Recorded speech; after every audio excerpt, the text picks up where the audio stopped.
अस्सलामुअलैकुम। पेश खिदमत है खौफनाक कहानी रोलुका।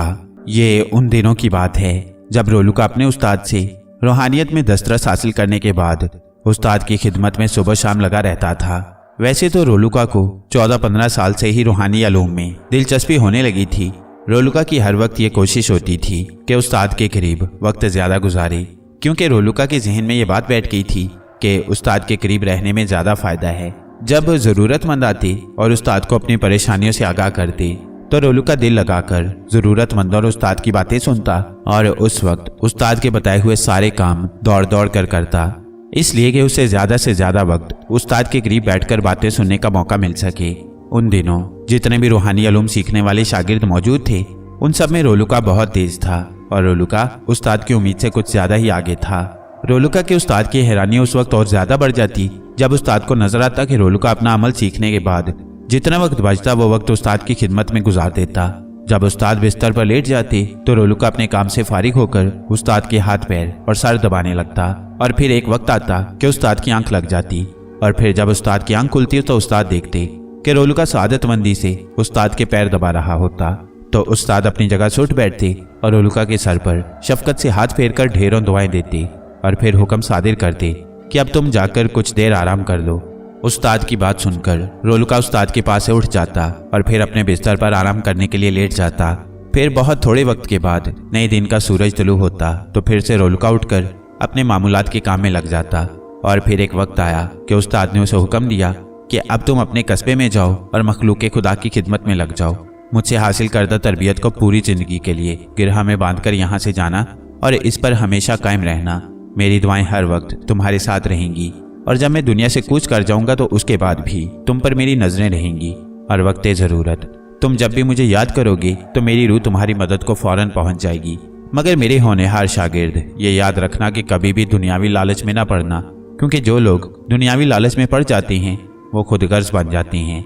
उनके अमल से लोगों को अजियत पहुँचना शुरू हो जाती है और जो लोग दुनिया के ऐशो आराम में मुब्तला हो जाते हैं तो उनकी आकबत हर हाल में खराब होकर रहेगी।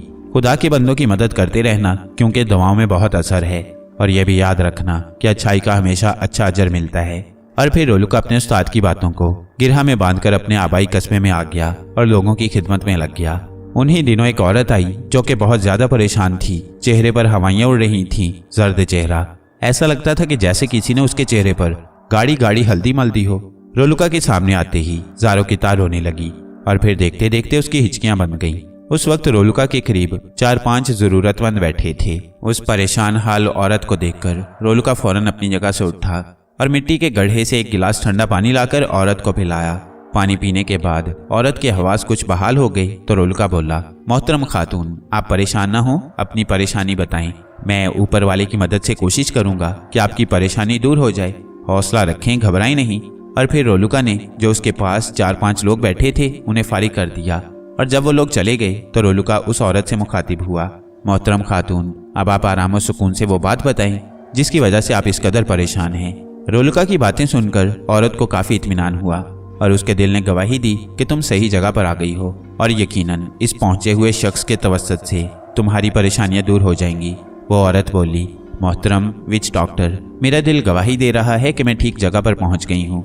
मेरा नाम लॉरी है और मैं मिसेज नॉर्मन हूँ। मैं फ्रांसिस्को से आई हूँ और मुकामी होटल में ठहरी हुई हूँ और अब मुझे उम्मीद हो गई है कि मैं अपनी तमाम तर अजियतनाक परेशानियों से छुटकारा पालूंगी और खुशी खुशी अपने घर वापस जाऊंगी। दरअसल एक रूह ने मुझे परेशान कर रखा है। शुरू में इस ख्वाब की इब्तिदा मेरे और नॉर्मन के कैल्डर कॉटेज में आमद से होती है। मैं ख्वाब में उस वहशतनाक और मनहूस मकान को देखती हूँ जो बतदरीज एक शख्सियत का रूप धार लेता है। उसका अजीमुशान सामने का हिस्सा एक चेहरे में तब्दील हो जाता है। चेहरा मक्कार, दहशतखेज, जिद्दी, जैसे हम उसकी भूख का ईंधन बनने वाले हों। इन ख्वाबों में अमूमन दीवानों की तरह मैं अपने बचाव की कोशिश में मसरूफ नजर आती हूँ ताकि उन बलाओं से बचने में कामयाब हो जाऊं जो हमारे सामने कैल्डर कॉटेज में मुकीम हैं।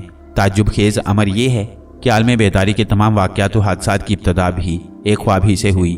जी हाँ, एक ख्वाब जो मैंने कैल्डर कॉटेज में आने से सिर्फ एक दिन कबल देखा था। ये ख्वाब एक तबाही का ख्वाब था जो मुस्तकबिल पर रोशनी डालता था। इस खौफनाक ख्वाब में मुस्तकबिल की जिस खौफनाक तबाही की पेशनुमाई की गई थी उसका मेरी तबीयत पर बहुत देर तक असर रहा था और सिसकियां लेती हुई जागी थी। मेरे इसी हाल को देखकर नॉर्मन ने मुझे बाजू में भींचकर तसल्ली देते हुए कहा था, लॉरी, ये तो सिर्फ एक ख्वाब था। हमें यह एहसास था कि वो ख्वाब एक किस्म का इंतबा था, लेकिन हम दोनों में कोई उस वक्त ख्वाब की अलामतों का तज्जिया करने का अहल ना था। और सुबह को मैं नॉर्मन जैसे मुसव्विर की नई नवेली दुल्हन होने की खुशी में उस ख्वाब को भूल गई। नॉर्मन कैलिफोर्निया का रहने वाला था और मेरा मकान न्यूयॉर्क में था, और ये महज इत्तफाक या नोश्ते तकदीर था कि मैं नॉर्मन की तस्वीर की नुमाइशी रिपोर्ट मुरतब करने की गर्ज से कैलिफोर्निया भेजी गई। ये नॉर्मन से मेरी पहली मुलाकात थी। नॉर्मन कहता है कि उसने मुझे देखते ही ये फैसला कर लिया था कि वो मुझे उस वक्त तक न्यूयॉर्क वापस न जाने देगा जब तक मैं उससे शादी का वादा न कर लूं। चुनाचे मेरी अंगूठी में शादी की याकूत जुड़ी अंगूठी पहनाते ही वो रिहाइश के लिए मुनासिब मकान की तलाश की खातिर कैलिफोर्निया पहुंच गया। और फिर खुदा जाने किस दबाव के जेर असर उसने एक छोटे से कस्बे दस्काब्यूना में आबादी में दूर एक मकान मुंतखब किया, और फिर जैसे उस मकान की जहत में गिरफ्तार हो गया। लॉरी, मैं यहाँ अपनी शाहकार तस्वीर बनाऊंगा, उसने कहा। शाहकार तस्वीर, मैं उसे जानता हूँ, उसे महसूस करता हूँ। एक कमरे को मैंने तस्वीर बनाने के लिए मुंतखब किया है। मैं तुम्हें नहीं दिखा सकता। यकीनन ये बात पागलपन की नौयत रखती है, लेकिन मुझे महसूस हो रहा है कि ये कमरा किसी का इंतजार कर रहा है, मेरा इंतजार। और बाकी कमरे के लिए क्या किया जाए, मैंने सवाल किया। सब कुछ हो जाएगा, नॉर्मन ने कहका लगा कर कहा। मैं तो सिर्फ इतना ही बता सकता हूँ कि मकान का हर कमरा पहले से आरास्ता है। मिसेस नेल्सन इस मकान की सफाई और निगहदाश्त की जिम्मेदार थी, और उसे कैल्टर कॉटेज कहा जाता है। गोलोना बीच के सिमत कार ड्राइव करते वक्त मुझे और नॉर्मन को टेलीपैथी के ऐसे पैगामात मौसूल हुए जिन्होंने आने वाले दौर के वाकयात में खालिश हिस्सा लिया। अगरचे लंच का वक्त नहीं हुआ था, लेकिन रास्ते में मैक्सिको हट नामी कैफे का बोर्ड देखकर मुझे मैक्सिको याद आ गया, और मैं सोचने लगी कि अभी काफी अरसे तक हमें वहां जाने का मौका न मिलेगा।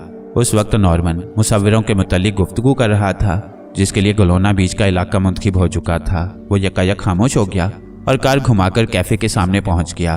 तुम यहाँ ठहरना चाहती थी, उसने कहा। मैंने तुम्हारे ख्याल को महसूस कर लिया था। लंच से फारिग होकर नॉर्मन ने फिर साहिल के करीब तवील सड़क पर कार ड्राइव करना शुरू कर दी। हम निहायत मसरूर और खुश थे। मैंने नॉर्मन को छेड़ने के लिए उस मकान के मुतालिक बातें पूछी, लेकिन उसने जो कुछ बताया वो उसकी पुरस्रारियत में और भी इजाफे का बाइस था। यकायक मुझ पर गैर महसूस किस्म की कैफियत तारी हो गई और हमने ये सिलसिला गुफ्तगू मुनक़ता कर दिया।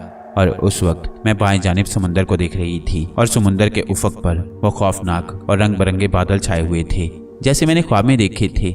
ये इत्तफाक की बात है, मैंने अपने दिल को तसल्ली देते हुए कहा। आसमानी फिजा और बादल दोनों में मेरे ख्वाब से मुनासबत थी, लेकिन जरूरी नहीं कि घर वापस आते हुए मैं महज उस हैबतनाक तूफान की वजह से सैर की खुशियां गारिद कर लूं। मेरे ख्याल में हमें पहली फुर्सत में मैक्सिको चलना चाहिए। मैंने कहा, मेरा ख्याल था कि मैक्सिको की मुसरतें मेरे जहन से ख्वाब की दहशत को दूर कर देंगी। बेशक हम कभी ना कभी जरूर वहां चलेंगे, लेकिन बहुत से ऐसे मुकामात हैं जो मैं पहले तुम्हें दिखाना चाहता हूँ, मसलन फ्रांस, इटली, जर्मनी और स्पेन वगैरह। वो अचानक खामोश हो गया। मैंने कनखियों से उसे देखा तो वो जर्द पड़ गया था और उसके चेहरे पर शदीद कर्ब के आसार थे। क्या बात है नॉर्मन, मैंने पूछा। कुछ नहीं लॉरी, उसने गायब दिमागी के लहजे में कहा, जैसे वो किसी हौलनाक वाक़े की याद में महव हो। फिर वो अपने पाइप में तंबाकू भरने लगा और मेरा हाथ दबाते हुए कहा, यह सिर्फ एक अहमकाना बात थी जिसकी याद इस वक्त मुझ पर मुसल्लत हो गई थी। ये दरअसल स्पेन के साहिल पर पेश आने वाला एक वाकया था जो मुझे याद आ गया, हालांकि मैंने उसे आज तक याद नहीं किया था। नॉर्मन ने बड़ी संजीदगी से कहा, यह वाकया मुझे उस वक्त पेश आया जब मैं पेरिस में आर्ट का तालिब इल्म था। मैं आर्ट के दूसरे तुलबा के साथ स्पेन के साहिल पर छुट्टियां गुजारने गया हुआ था। उसके हम सफरों में जवान मर्द भी थे और औरतें भी, और सबके सब आशिकाना मिजाज रखने की वजह से कलंदराने मोहब्बत बने हुए थे। एक खास दुश्वारी ये थी कि हम सब के पास काफ़ी रुपया था, लिहाजा हर अहमकाना ख्वाहिश की तकमील मुमकिन थी। ये मेरी ज़िंदगी में बड़ा अहम वक्त था।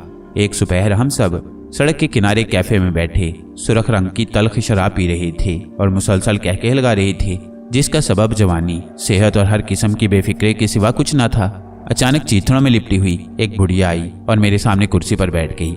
मैं उसका मरकज़ी नज़र था। जाहिर है कि एक गंदी फकीरनी की यह जसारत मेरे लिए तकलीफ दे थी। अचानक उसने टूटी फूटी अंग्रेजी में कहा, तुम सच्चे और अजीम आर्टिस्ट हो। एक दिन तुम्हारा दुनिया में नाम रोशन होगा, लेकिन वो तस्वीर जो तुम्हारे नाम को गैर फानी बना देगी तुमसे तुम्हारी महबूब तरीन शय छीन लेगी। जवान आदमी, ख्वाबों का ताकुब न करो, बल्कि और पाइंदा चीज़ों के पीछे पीछे चलो। मरे हुए के कम में चलने से गुरेज करोगे तो तुम उस हौलनाक तस्वीर के शर से महरूम रहोगी। जो मुझे तुम्हारी पेशानी पर दिखाई दे रही है। बुढ़िया के अल्फाज से सबके जिस्मों में सनसनी दौड़ गई। फिर एक लड़की ने सहमे हुए लहजे में उससे पूछा कि ये सब कुछ उसे कैसे मालूम हुआ। मैं एक खाना बदोश हूँ, मुझ में यह सलाहियत है कि मुझे वो तमाम बातें मालूम हो जाती हैं जिनके मुतल्लिक मैं सोचती हूँ कि काश वो मुझे मालूम ना होती। क्या तुम हमारी किस्मत का हाल बताओगी? बहुत से लड़कों ने हम आहंग होकर उससे कहा और अपने अपने हाथ उसके सामने फैला दिए, लेकिन उसने सबके हाथ हटाकर मेरा हाथ थाम लिया। वो इस कदर गंदी थी कि मुझे घिन आने लगी। मैंने उससे कहा कि मैं इन बातों पर यकीन नहीं करता। बुढ़िया ने मेरी बात सुनकर झिरझिरी लेकर कहा, अगर तुम इन बातों पर यकीन करो तो तुम्हारे हक में बहुत बेहतर होगा। ये कहकर उसने मेरा हाथ गौर से देखना शुरू किया और इस अंदाज से सर हिलाने लगी कि जैसे उसने जो कुछ मेरी सूरत देखते ही जान लिया था। मेरे हाथ से उसकी तस्दीक हो रही है। तुम मुसव्विरे में बहुत कामयाब रहोगे और 10 साल के बाद जब तुम्हारी तस्वीर की किसी बहुत बड़े शहर में नुमाइश होगी, उस मौके पर तुम्हें एक लड़की नजर आएगी जो तुम्हारी तस्वीर देख रही होगी। उस लड़की के बाल सुर्ख होंगे और फौरन तुम्हें ख्याल आएगा कि इस लड़की से तुम्हें शादी कर लेनी चाहिए और वह तुमसे शादी कर लेगी। नॉर्मन ने यह कहते हुए मेरे बालों को थपकी दी और कहा, सुर्ख नहीं बल्कि सुर्खी माइल। मेरे जिस्म में सर्दी की लहर दौड़ गई। क्या यह महज इत्तेफाक था कि नॉर्मन ने जब पहले पहल मुझे देखा, मैं उसकी तस्वीर ही देख रही थी। नॉर्मन ने फिर अपना वाकया बयान करना शुरू कर दिया। तुम उस लड़की से शादी कर लोगे, बुढ़िया ने कहा, लेकिन शादी से कबल तुम एक ऐसा मकान खरीदोगे जिसके बाद इंतहाई मुसर्रतों का एक मुख्तसर दौर आएगा। फिर तुम्हें एक खबीस रूह की आवाज़ आएगी जिसे तुम हुस्न जमाल की आवाज़ समझोगे और उसके ताक़ुब में वहां तक जा पहुंचोगे जहां तक आम आदमी नहीं पहुंच सकता। ये कहकर बुढ़िया ने फरेरी ली। उसे झिरझिरी सी आ गई और उसने कहा, अब तस्वीर धुंधली हो रही है। क्यों? एक लड़की ने बुढ़िया से पूछा। इसलिए कि मुस्तकबिल की अभी पूरी तरह तश्कील नहीं हुई। इतना कहकर बुढ़िया ने चंद सानियों के लिए सुकूत इख्तियार किया। फिर मेरे चेहरे पर नजरें जमाकर कहने लगी, जब वो सुर्ख बालों वाली लड़की यानी तुम्हारी बीवी एक खौफनाक अलामती ख्वाब देखकर चीख पड़ेगी, उस वक्त तुम्हें मेरे अल्फाज याद आएंगे और तुम्हें मालूम हो जाएगा कि तुम एक खबीस रूह के पीछे भाग रही हो, लेकिन तुम वापस लौट आओगे और तुम दोनों की सलामती को नुकसान न पहुंचेगा। उसने एक आह भरी और कहना शुरू किया, लेकिन इस दौरान में तुम्हें मेरा यकीन न आएगा क्योंकि तुम्हें इस वक्त भी मेरी बातों का यकीन नहीं है, लेकिन जब तुम मुझ पर यकीन करोगे उस वक्त हालात दरगू हो चुके होंगे। नॉर्मन बुढ़िया की पेशन गोई का तज़किरा करके खामोश हो गया जो उस वक्त तक हरफ ब हरफ दुरुस्त साबित हुई थी।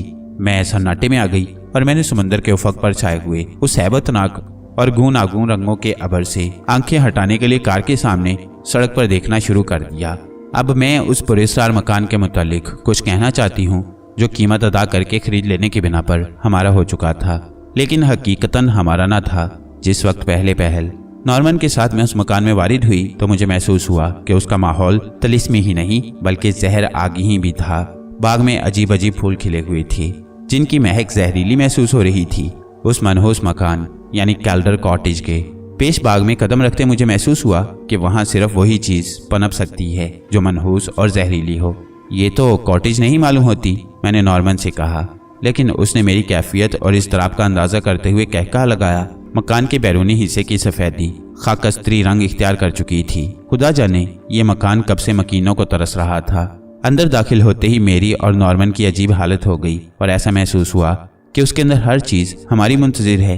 अपने घर में आना मुबारक हो लॉरी, नॉर्मन ने बरामदे में पहुंचकर मुझे कहा और मेरा मुंह चूम लिया। मकान के अंदर फर्नीचर की वार्निश से लेकर आम आरास्तगी तक हर चीज़ निगहदाश्त और खबरगिरी के उम्दा करीने का इजहार कर रही थी और ऐसा महसूस न होता था कि मकान एक दिन के लिए भी मकीनों से महरूम रहा हो। क्या यहाँ कोई रहता है? मैंने नॉर्मन से सवाल किया। शायद मिसेज नेल्सन रहती हूँ, नॉर्मन ने जवाब दिया। उसकी आवाज़ से मुसर्रत और खुशी जाहिर हो रही थी। मैं अभी देखता हूँ, नॉर्मन ये कहकर मकान के अकब में चला गया। यकायक मेरी रीढ़ की हड्डी में शदीद बर्फानी लहर दौड़ गई और मेरे रोंगटे खड़े हो गए। कमरों के तमाम दरवाजे बंद थे, लेकिन मेरे सामने वाला दरवाज़ा एकदम खुल गया और अंदर से एक खुशबू का तेज झोंका आया। हमाकत, मैंने अपने दिल में कहा। मैंने गहरा सांस लिया और अपने स्कर्ट को दुरुस्त करके खुले हुए दरवाजे के अंदर चली गई। ये कमरा एक अच्छा खासा हॉल था। हॉल के अगले हिस्से की 3 और बाकी 5 खिड़कियां खूबसूरत रेशमी पर्दों से मुज़य्यन थीं। सारे हॉल में सुर्ख और कीमती कालीन बिछा हुआ था। एक जानिब बहुत बड़ा रोशनदान था। कमरे में सोफे, कुर्सियां और मेजें भी थीं और एक बहुत बड़ी मेज पर 1 दर्जन बच्चों के खूबसूरत पुतले बने हुए रखे थे जो नाचते और साज बजाते हुए नजर आ रहे थे। बिल्कुल मेरे सामने एक स्नोबर की मेज पर 3 तबले रखे हुए थे। एक लड़का तबले के साथ, दूसरा बांसुरी लिए हुए और एक लड़की फूलदार स्कर्ट पहने हुए नाचती हुई, बल्कि ज्यादा सही अल्फाज में जिंदा नजर आ रही थी। कमरे के साजो सामान को देखकर मैंने दिल में सोचा कि भला ऐसी नादिर अशिया की फराहमी में किस कदर दौलत और वक्त सरफ हुआ होगा।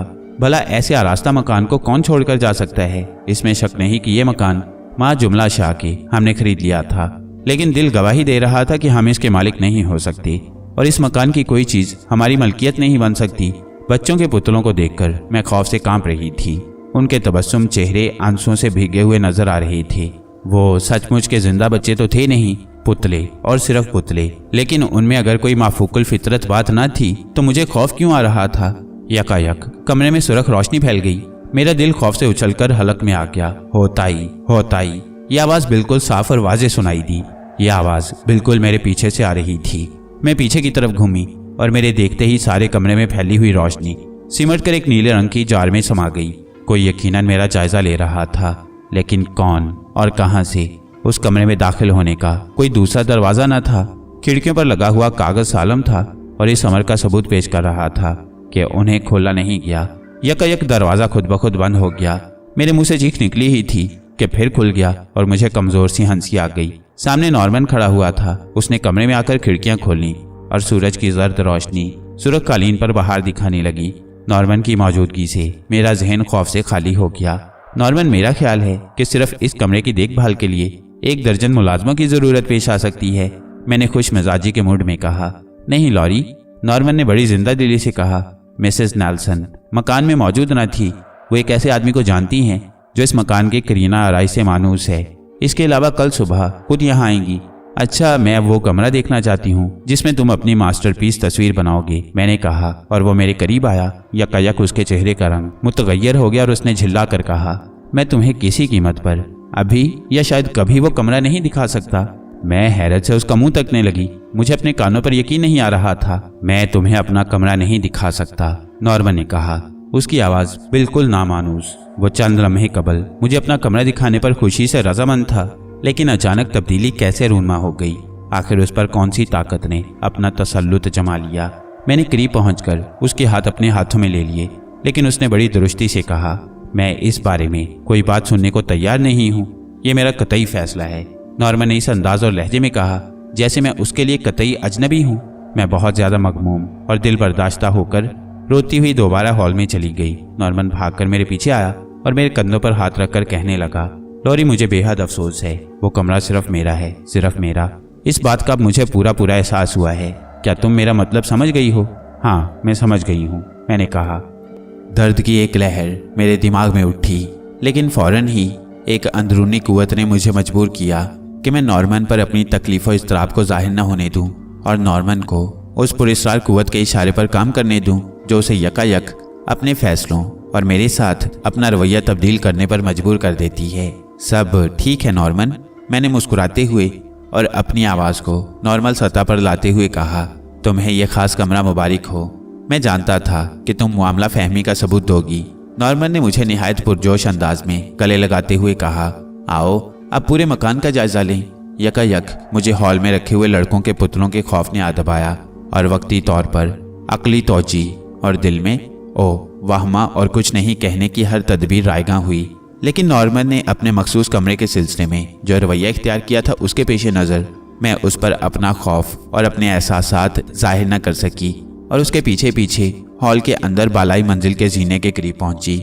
लेकिन वो जीने पर चढ़ने की बजाय अचानक ठिठक गया और एक नाकाबिले इजहार खौफ की लहर उसके चेहरे पर नमूदार हुई। लेकिन फौरन मेरे दिल में गहरी हमदर्दी का जज्बा पैदा हुआ और मैंने बड़ी नरमी से कहा, सब ठीक हो जाएगा नॉर्मन। हाँ वाकई सब ठीक हो जाएगा, नॉर्मन ने मुस्कुराते हुए कहा।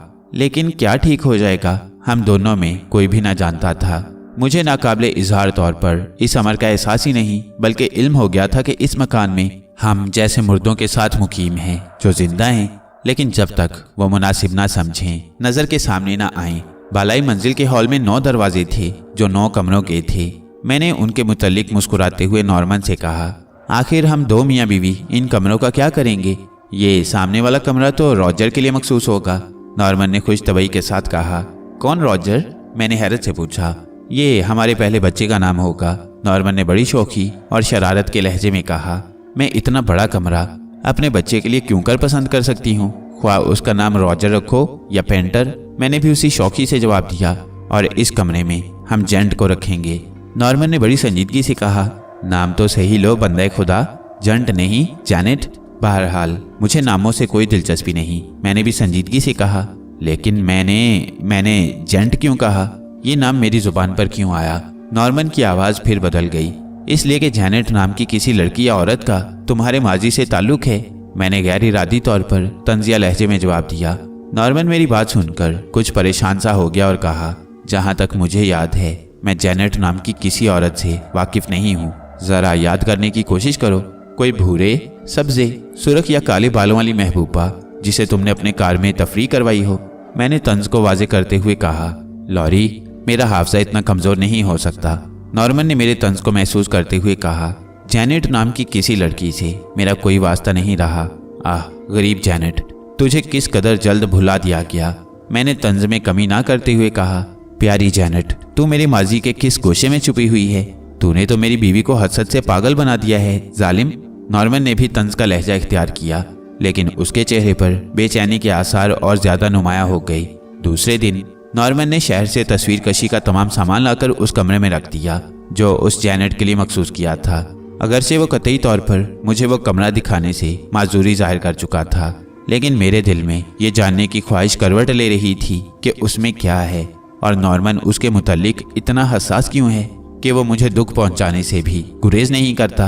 वो होटल जहां हम रात का खाना खाते थे कैल्डर कॉटेज से 10 मील के फासले पर था। तीसरे दिन ये बात मुझे महसूस हो गई कि जैसे ही हम दोनों उस तिलिस्मी मकान की हदूद से निकलकर कहीं जाते हैं, हम बिल्कुल वही बन जाते हैं जो इस मकान में आने से पेशतर थे।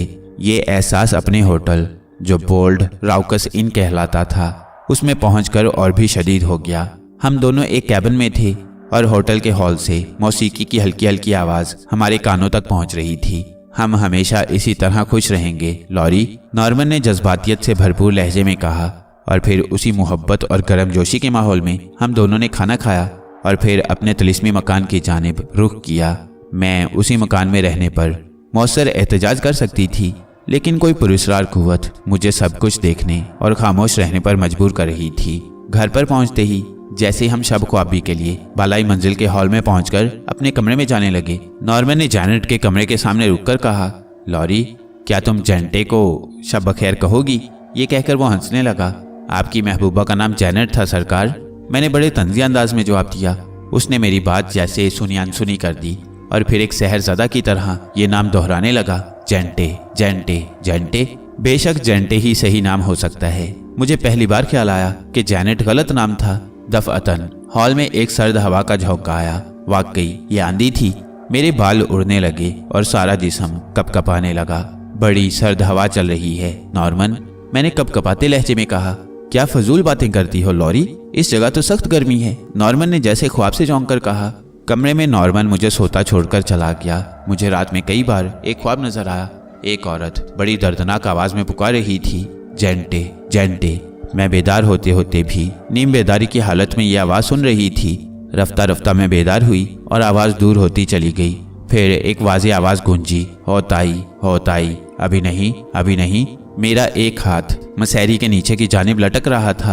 मैंने महसूस किया कि निहायत नरम और मुलायम रुएं रखने वाला कोई जानवर मेरे हाथ से अपने जिस्म को मिस कर रहा था। खौफ से मेरा खून मुंजमद सा हो गया। मेरी चीख हलक में फंस गई और मैंने हाथ झटक कर नीचे झुककर देखा तो वहां कुछ ना था। बिल्ली। मुझे मालूम हो गया वो बिल्ली थी। मैं खौफ से लरस गई। मैं हमेशा बिल्लियों से खौफ रही हूँ, मगर ये बिल्ली, उफ खुदा, इसका लम्स कितना दहशत अंगेज था। मैंने अपने हाथ को मला, लेकिन उसका लम्स हाथ से जहन में पहुंच गया, शायद हमेशा के लिए। जीने पर बिल्ली को तलाश करते हुए मैं बावर्ची खाने में पहुंच गई, जहां मेरी मुलाकात मिसेस नेल्सन से हो गई और कॉफी की महक ने मेरी सहरजदगी में कुछ कमी कर दी।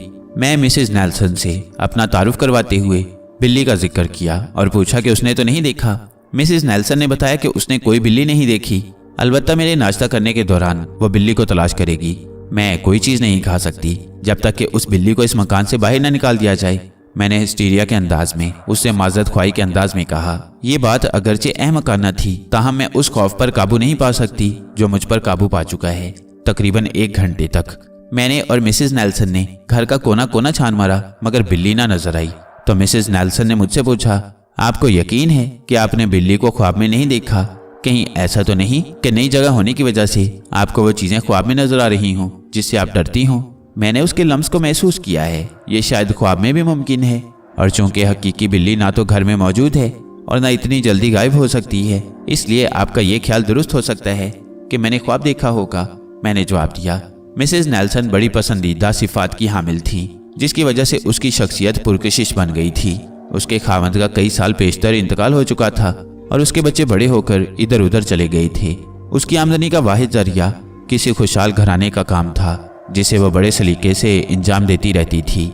मैं सिर्फ रुपए पैसे के लिए काम नहीं करती, बल्कि अरसा दराज से काम करते रहने की बिना पर काम मेरे लिए आदत बन गया है, मिसेस नेल्सन ने कहा। मैं बेकारी में इंतहाई बेचैनी महसूस करती हूँ। खाना पकाना, सफाई और घर की आरास्तगी मेरे लिए बेहतरीन मसरूफियत है। मिसेस नेल्सन सफाई के लिए बालाई कमरों में गई तो मैं नीचे के हॉल में आ गई। यहाँ एक अजीब तमाशा देखा। एक पुतला टूटा हुआ पड़ा था। एक छोटी सी आबनूसी मेज पर एक लड़की और एक लड़के का पुतला रखा हुआ था। उनमें से लड़की का पुतला टूट गया था। मैंने उस पुतले के टुकड़ों को उठाकर देखा और उसकी शिकस्तगी के मफहूम पर गौर करने लगी। लड़की का पुतला टूटा है, ये मेरे लिए खतरे की अलामत है। मैं इस ख्यालिया वाहमे के तहत बेचैन हो गई। सारा घर मुझे अपना दुश्मन और पुरस्कार कुव्वतों से भरपूर दिखाई देने लगा। ये पुतला बिल्ली ने तोड़ा है, मैंने सोचा, और मुझे इस तरह तंबीह की है। मैंने बिल्ली ख्वाब में नहीं देखी थी, वो हकीकी बिल्ली थी और उस वक्त घर में मौजूद है, जिसका सबूत ये है कि जिस वक्त मैं और मिसेस नेल्सन इस हॉल में बिल्ली को तलाश कर रही थी, ये पुतला सालम था। लड़के का पुतला तन्हा मेज पर मौजूद था। कुछ देर बाद मिसेस नेल्सन बालाई कमरों की सफाई से फारिग होकर नीचे आई और मुझे बताया कि उसने डोनाल्डसन नामी शख्स को अहाते की सफाई के लिए बुलाया था, जो आकर अपने काम में मसरूफ हो चुका है। मैं उठकर बाहर जाने लगी तो मिसेस नेल्सन ने मुझे चंद बातें बताने की गर्ज से रोक लिया। मैं आपको डोनाल्डसन के भाई जिमी के मुतल्लिक कुछ बताना चाहती हूँ, क्योंकि इस वक्त भी वो भी उसके साथ अहाते की सफाई के लिए आया हुआ है। वो बड़ा जिद्दी शख्स है, लेकिन क्या किया जाए, बागबानी उससे बेहतर कोई नहीं कर सकता। वैसे वो बड़ा बेजरर आदमी है। अभी आपको तय करना है कि आप उसे मुस्तकिल तौर पर अपने बाग की देखभाल के लिए मुकर्रर करना पसंद करती हैं या नहीं। मैं इन दोनों भाइयों से वाकिफ हूँ। उन्हें यतीम हो जाने के बाद उनकी दादी ने परवरिश किया था और इसी बिना पर लोग उनसे न सिर्फ डरते हैं बल्कि उन्हें समाजी अछूत बना दिया है। दादी की वजह से? मैंने हैरत से पूछा। क्या मतलब? लोगों का ख्याल है कि वो जबरदस्त जादूगरनी थी जो स्कॉटलैंड की रहने वाली थी, और वाकया भी ये है कि वो हर वक्त काढ़े चोशांदे तैयार करती रहती थी, अजीब अजीब जड़ी बूटियां लाती थी और डोनाल्डसन की बजाय जिम्मी पर बहुत ज्यादा मेहरबान थी। मिसेस नेल्सन की बातों से मुझे महसूस किया कि वो मुझे डोनाल्डसन की बजाय जिम्मी के मुतालिक हमदर्दाना रवैया इख्तियार करने का मशवरा दे रही हैं। आखिर लोग इन गरीबों की दादी को जादूगरनी क्यों तस्वुर करते हैं, जो कि बकौल तुम्हारे वो जड़ी बूटियां जमा करके उनके अर्क निकालती थी? हो सकता है कि वो पुरानी वजह की अताई दवा साज हो। मैंने मिसेस नेल्सन से दरियाफ्त किया। बात सिर्फ यही नहीं है मोहतरमा, मिसेस नेल्सन ने कहा। वो इस कदर अजीब बातें करती थी जो अकल में नहीं आती। वो मुस्तकबिल का हाल इस तरह बयान कर देती थी गोया आदमियों की तकदीरें उसके सामने बनाई गई हों। ऐसे बड़े लोग, जिनके नाम मैं नहीं बताना चाहती, माफूकुल फितरत कामों के लिए उसकी खिदमत हासिल कर लेते थे। इन तमाम बातों पर ये लोग पुख्ता यकीन रखते थे कि वो मर जाने के बावजूद जिंदा है। क्या तुम कभी उसके पास किस्मत का हाल मालूम करने गई हो? मैंने मिसेस नेल्सन से अपने जहन में स्पेन की उस खाना बदोश बुढ़िया को जहन में रखते हुए पूछा, जिसने नॉर्मन को देखकर बहुत सी पेशगोइयां की थी। मुतअद्दिद मरतबा मैं उसके पास गई हूँ, मिसेस नेल्सन ने जवाब दिया, और मुझे इस पर कोई शर्मिंदगी नहीं है। उसने बहुत से लोगों के मुस्तकबिल के मुतालिक जो कुछ बताया वो हरफ बहरफ सही साबित हुआ। मिसेस नेल्सन के बयान से मेरे दिल में वही इज़्तिराब पैदा हो गया जो 3 रोज कबल उस वक्त हुआ था जब नॉर्मन ने तफरीह के दौरान खाना बदोश बुढ़िया की पेशन गोई का हाल सुनाया था। अब मैं बाहर जाती हूँ, मैंने यकायक कहा और बाहर आ गई। बाहर आते ही मुझे अपनी सहरजदगी में तखफीफ महसूस हुई। मैंने देखा कि डोनाल्डसन घास साफ कर रहा था। मैं तुमसे बाग की दोबारा आराइश के सिलसिले में कुछ गुफ्तगू करना चाहती हूँ, मैंने डोनाल्डसन से खुद को मुतारिफ कराते हुए पूछा। सबसे पहले घास की सफाई जरूरी है, उसने बेतनाई से जवाब दिया। लेकिन मैं पहले गुफ्तगू करना चाहती हूँ, मैंने मालिकाना लहजे में कहा। जब तक घास ना साफ हो जाए हर बात फजूल है, उसने कहा। मैंने गौर से उसकी सूरत देखने के बाद सोचा कि अगर उसकी दादी उससे मुशाबा थी तो उसके जादूगरनी होने में कोई शुबा नहीं हो सकता। वो एक पस्ता कामत शख्स था। जिसकी नाक लंबी और चेहरा अंदर की तरफ थनसा हुआ था, और उसके बाकी खुदोखाल भी वही थे जो पुरानी जादूगरनी और जादूगरों के होते थे। क्या आप बिल्कुल नहीं आई हैं? ये आवाज़ मेरे पीछे से आई। मैंने मुड़कर देखा तो मुझे एक दूसरा शख्स नजर आया जो हर एतबार से डोनाल्डसन से मुशाबा था। मैं उस शख्स को पहचान गई। हालांकि मिसेस नेल्सन ने मुझे ये नहीं बताया कि ये दोनों भाई आपस में हैरत अंगेज मुशाबत रखते हैं। हाँ, मैं नहीं हूँ, मैंने कहा, और मैं यकीन के साथ कह सकती हूँ कि तुम जिमी हो। जी हाँ, मैं जिमी हूँ। आपसे मिसेस नेल्सन ने जिक्र किया होगा, उसने मेरी तायद करते हुए कहा। मैंने गौर से उसके चेहरे को देखा। उसकी आंखों में गैर इंसानी कशिश और कुव्वत झलक रही थी, वो कुव्वत जो हैवान और देवता दोनों के इम्तजाज में पाई जा सकती है। अगर तुम्हारा दिल चाहे तो तुम यहाँ मुस्तकिलन काम कर सकती हो, मैंने जिम्मी से कहा। बहुत खूब जनाबा, जिम्मी ने कहा। आप गालिबन एक बिल्ली की तलाश में हैं जिसे मैंने अभी अभी देखा था। हाँ, बिल्ली? मुझे झिरझिरी सी आ गई। तुमसे जिस कदर जल्द मुमकिन हो सके उस बिल्ली को यहाँ से निकाल दो। ये नामुमकिन है, जिम्मी ने आंखें बंद करके कहा। वो गुस्से से पागल हो जाएगी। ये बिल्ली उसकी है, उसने उसे जन्म दिया है। किसकी बिल्ली है? मैंने घबरा कर डोनाल्डसन की तरफ देखा। जिम्मी आंखें बंद करके कह रहा था, बिल्ली उसकी है जो दूसरी है, जो बहुत बड़ी और ताकतवर है। जनाबा, ये बहुत सी ऐसी चीजें देखता है जिन्हें दूसरे नहीं देख सकते, डोनाल्डसन ने मुझे परेशान देखकर कहा। उसकी बात सुनकर मैं सत्ते में आ गई। हेलो, मैंने पोर्च में बैठे हुए ये लफ्ज़ सुना और अजनबी मुलाकाती की जानिब देखा जिसने मुखातिब किया था। वो एक निहायत खूबसूरत जवान आदमी था। मैं आपका पड़ोसी हूँ, उसने मुस्कुराते हुए कहा। वो सामने सुरख लकड़ी की कॉटेज मेरी अकामत का है, उसने उंगली से सामने की तरफ इशारा करते हुए कहा। मैं इस मकान में पड़ोसी की हैसियत से आपको खुशामदीद कहता हूँ। मैंने उसका शुक्रिया अदा करके उसे चाय नोशी की दावत दे दी। उसका नाम फर्नाल्डी था। वो माहिर नफ्सियात और नफ्सियाती तज्जियाकार था और उन दिनों दिमाग और ताहतुल शऊर की नाकाबिल तशरीह कुव्वतों और सलाहियतों पर रिसर्च में मसरूफ था। पहली नज़र में मुझे महसूस हुआ जैसे मैं उसे हमेशा से जानती हूँ और उसकी मुतलाशी थी। मैं उसकी बेपनाह कशिश के सामने बेबस हो गई। इसके अलावा मुझे नॉर्मन के रवैये से सख्त सदमा पहुंचा था। इसके अलावा मैं जंटे नामी औरत के खिलाफ शदीद रुकाबत व हसद का जज्बा अपने अंदर महसूस कर रही थी, क्योंकि उसका नाम और शख्सियत दोनों नॉर्मन के लिए मुझसे और दुनिया की हर चीज़ से ज़्यादा अहमियत रखते थे। उसने खुद को हर लिहाज से काबिल एतमाद बना दिया, बल्कि मैंने खुद अपनी ज़ात पर एतमाद को बहाल कर दिया और चंद ही दिनों तक एक ऐसी दोस्ती इस्तवार हो गई जो आइंदा पेश आने वाले माफूकुल फितरत हालात में मुझे जिंदा रखने का मौजब साबित हुई। और आज मैं सोचती हूँ कि अगर फर्नाल्डी की दोस्ती मुयसर ना थी तो मेरा क्या हशर होता। 2-3 हफ्ते गुजरने पर हमारे मामूलात तय हो गई।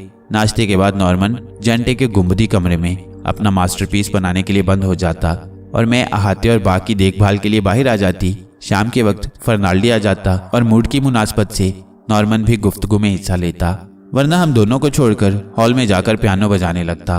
कुर्बा जवार की औरतों ने, जिनमें बड़ी बूढ़ियां भी शामिल थी, हमसे ताल्लुकात इस्तवार कर लिए। इस तरह एक बड़ी बूढ़ी मिसिस फर्गूसन ने मुझसे उस मकान की तारीख भी बयान कर दी।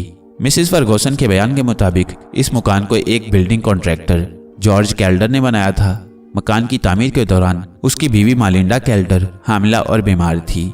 मालिंडा कैल्डर मुसव्विरी से दिलचस्पी रखती थी और इस मकान को जॉर्ज ने एक ऐसी तस्वीर के मुताबिक बनवाया था जो मालिंडा को पसंद थी।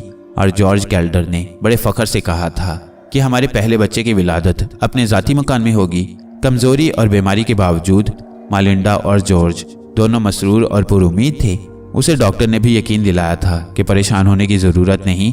अमूमन पहला बच्चा तकलीफ और ख़राबी सेहत का मौजब बन जाता है, मगर बहुत जल्द सेहत बहाल हो जाती है। जब बच्चे की विलादत में 1 महीना रह गया तो घर को बड़े करीने से सजाया गया, लेकिन अचानक ही मालिंडा कैल्डर शदीद दर्द में मुब्तला हो गई और उसे फ़ौरन अस्पताल पहुंचा दिया गया। जॉर्ज कैल्डर हम वक्त अपनी बीवी के सरहाने मौजूद रहा।